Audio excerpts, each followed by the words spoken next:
बताएं। आइए रुक करते हैं आज की कुछ अहम खबरों पर। प्रयागराज से आ रही इस वक्त की बड़ी खबर। अखिल भारतीय अखाड़ा परिषद के अध्यक्ष महंत नरेंद्र गिर की संदिग्ध अवस्था में मौत। प्रयागराज अखिल भारतीय अखाड़ा परिषद के अध्यक्ष और श्री बाघांबरी गद्दी मठ के महंत नरेंद्र गिर की संदिग्ध अवस्था में मौत हो गई।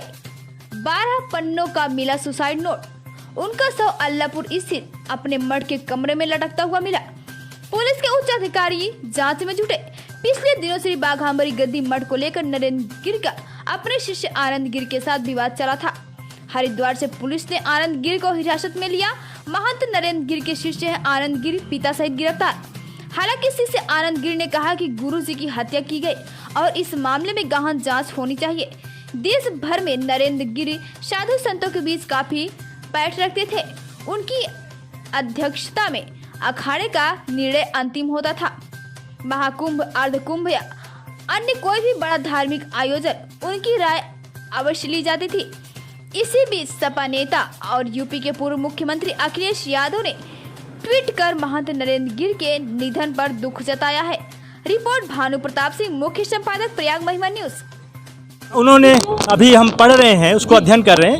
उन्होंने आत्महत्या की, लिखा है कि मैंने आत्महत्या की और वो किसी अपने शिष्य से दुखी थे, जिसके बारे में उन्होंने ऐसा प्रथम दृष्टया लग रहा है। आप लोग की जांच पड़ताल में क्या बात सामने आ रही है? जांच पड़ताल तो अभी इन्वेस्टिगेशन हो रहा है। मैंने आपको बता दिया। प्राइवेट कमरे में मिला था तो नहीं, उनके जो गेस्ट हाउस है जहाँ वो रात में नीचे दिन में रहते हैं, उस कमरे में फैन से लटका हुआ था।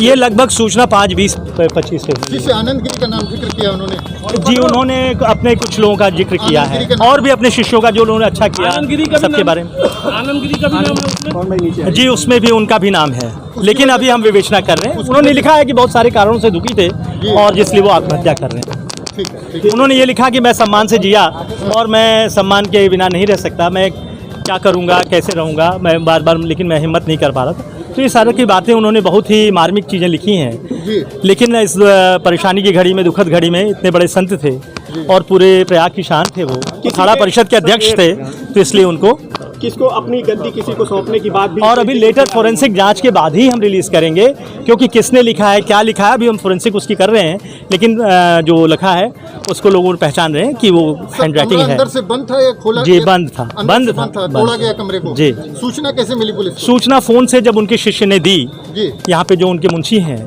उन्होंने दी, बबलू ने जी। तो मैंने कहा कि नहीं, तुरंत आप लोग कुछ टच मत करिए। अभी हमारी फोरेंसिक टीम, हमारी पुलिस टीम जा रही है। मैं आया तो मैंने देखा, तब तक वो उनकी सुबह से क्या मैंने पूछा कहाँ है महाराज, तो कहें कि वो जल्दी हम लोगों ने काट के उनको उतार दिया है। यहाँ हम लोग जब आए तो देखे कि महाराज को जमीन पे लेटे हुए थे और रस्सी फंसी हुई थी और फैन में रस्सी लटकी हुई थी और उनकी मृत्यु हो चुकी थी। इस बात की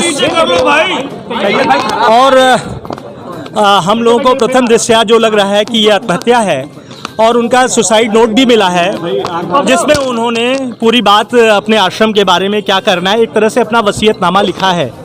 और ये दुखद है। हम आप सभी से विनम्र अनुरोध करते हैं कि शांति बनाएं। एक जो हमारे प्रयाग की शान थे, पूरे भारत के अखाड़ा परिषद के अध्यक्ष थे, उनकी दुखद मृत्यु हुई है। हमें इन्वेस्टिगेशन हम कर रहे हैं और जो होगा आगे, हम विवेचना से जो होगा हम आगे की कार्रवाई करेंगे। और इस संकट की घड़ी में मैं सभी से अनुरोध करता हूं कि आप लोग शांति बनाएं और महाराज का जो हम लोगों को लीगल कार्रवाई उससे करने में सहयोग करें। तो सुसाइड नोट में क्या लिखा था? जिस सुसाइड नोट में उन्होंने पूरा अपना वसीयत की तरह लिखा है कि वो किसको क्या देंगे, कैसे क्या करेंगे, किसका ध्यान रखना, हमारे शिष्यों का ध्यान रखना, ये सारी बातें उन्होंने लिखी है। कोई संदेह जताया है? कोई उन्होंने